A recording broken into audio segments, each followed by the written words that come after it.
नमस्कार, आप सुन रहे असली दिल ऑफिशियल जहाँ लफ्ज दिल से निकलते हैं और दिल तक पहुँचते। तो चलिए सुनते हैं आज की कहानी। माँ बाप की खामोशी, वो बातें जो कभी हमने सुनी ही नहीं, आज उनकी आंखों में ढूंढ रहे हैं। जिंदगी कई पड़ावों से होकर गुजरती है।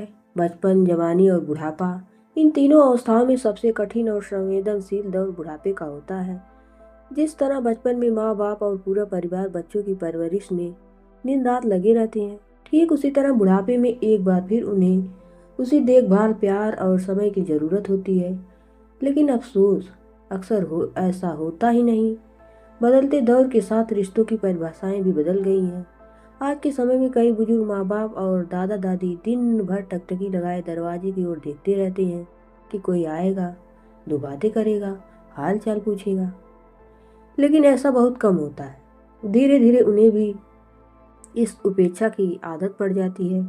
अब जिंदगी बस कट रही है और हर दिन हर पल सिर्फ मौत का इंतजार करती खामोश आंखें ना जाने कितना कुछ कह जाती हैं। हालांकि सारी गलतियां युवाओं या परिवार की ही मान लेना भी सही नहीं होगा। बदलते समाज, हर रोज बदलते नियम कानून, रीति रिवाज और भागती दौड़ती जिंदगी में हम सब एक दूसरे से आगे निकलने की होड़ में इतने मशगूल हो जाते हैं कि अपने बुजुर्गों की ओर ध्यान ही नहीं जाता।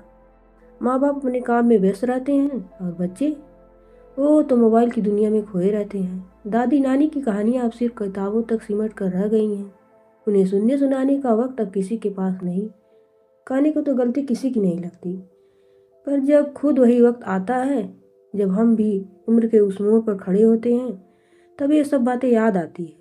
पर जवानी के दिनों में हम भी अपने बुजुर्गों को नज़रअंदाज ही करते हैं। आज जो व्यथा मेरी है, कल तेरी भी वही कथा होगी।